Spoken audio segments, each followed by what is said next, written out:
Hello everyone, welcome to HR Crest and this is Kaushik here. As we say that you always should learn from your mistakes and you should love to make mistakes. But when you make the mistakes, there should be someone to correct you all the time so that you can see and look at it positively so next time you don't repeat it. And this has actually given a birth of a concept in the HR fraternity of giving and at the same time sharing the negative feedback with people who have not been able to sustain or perform and live up to the expectations of the organizations. Today we have with us an industry expert herself, Sudakshina from HR Crest. Obviously, she's going to come and share with us the importance of receiving negative feedback. Hi Sudakshina, welcome to the show. Please have a seat. Hi Kaushik, how are you? I'm absolutely fine. How about you? Good. Yes Kaushik, tell me.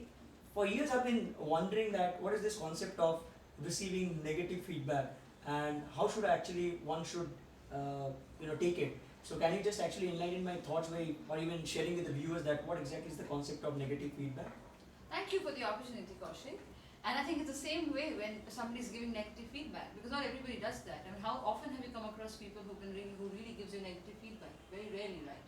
It is a huge opportunity to be able to develop and improve upon oneself, And everybody talks about good things, everybody gives praises, but if there is somebody, or your reporting manager or your colleague or anybody, if he or she takes the pains to give you negative feedback, I think one should first of all thank because one is at least taking the pains of doing it. But if you talk something negative, there are a lot of people who might not be ready to take it in a negative way because they always want pat on the back, they always want negative things also to be put forward in a positive way. But if you speak with someone in a very straightforward manner, it might become a demotivating factor for him. So what exactly are the challenges? I'm glad that you asked this question, and that's what everybody asks too.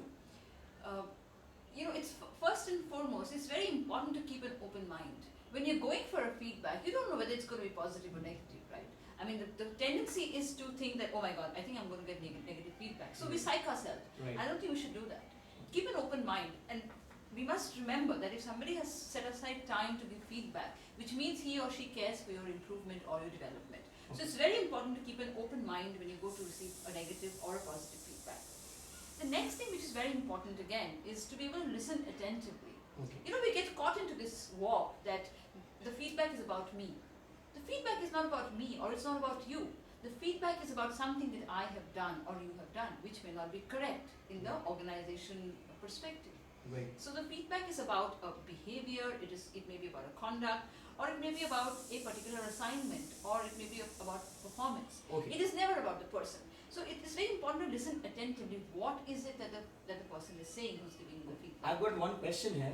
Sure. Is it only about a one-sided communication wherein the HR person only is sharing the feedback, or else the person who is at the receiving end has also got the right to ask some questions if he or she wants to defend herself, what she or he feels that he or she has not done, but obviously I'd like to defend. Is it a good thing to defend at the time of receiving any kind of negative feedback?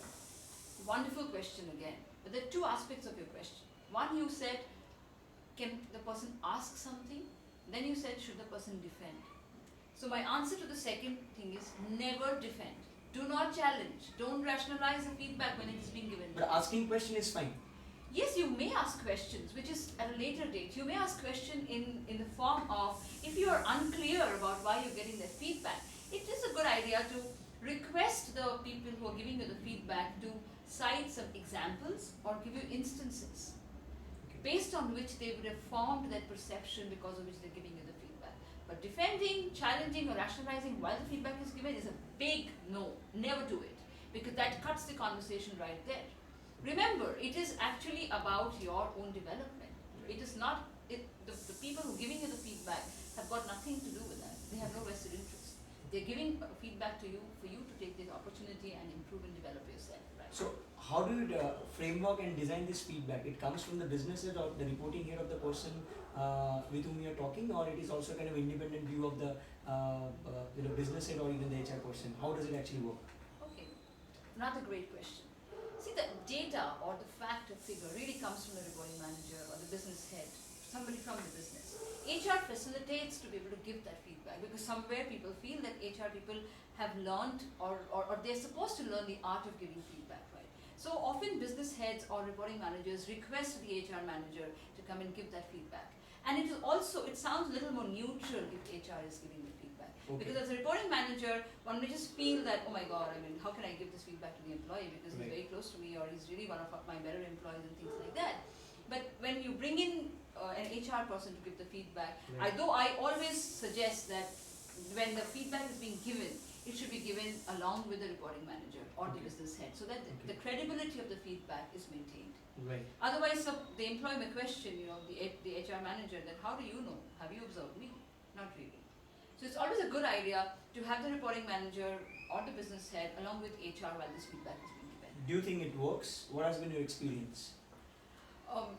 Well, I've had all kinds of experiences where employees have broken down in the session. There have been times when employees have actually defended the feedback. There have been times when employees have not agreed and they've walked out of the room. All kinds of responses.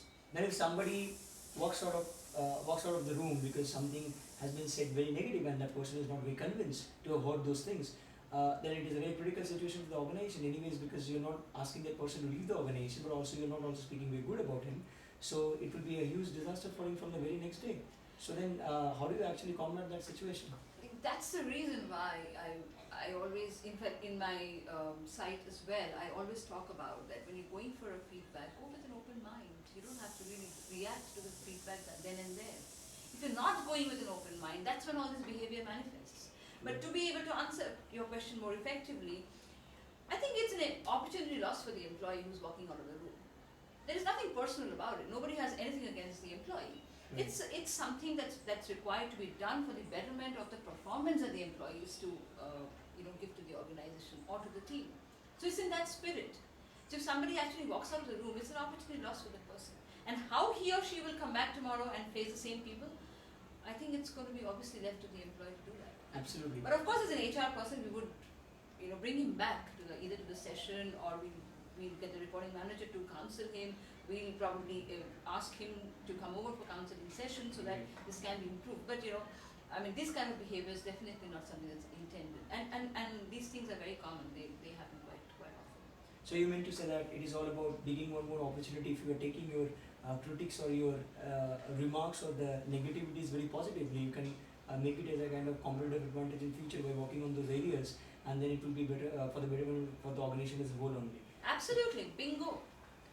Okay. Bingo, because it doesn't take much to convert your negative feedback into constructive positive feedback. And how often do you think it should be conducted? To my Normally, mind, definitely once a year, once a year. if not twice a year.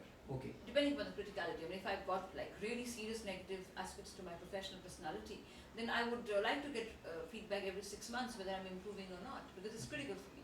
And is it to be there for every individual working in every division, irrespective of the seniority or the designation? I would say yes, because then everybody will get an opportunity to improve and develop their skills, competencies and behavior. So I would say that yes, everybody should actually, an organization should actually nurture a culture where they can give feedback, whether negative or positive. But feedback is very, very important. Thank you. I think those thoughts were wonderful, and thanks for sharing the insight with our viewers as well. It was a pleasure again having you with us.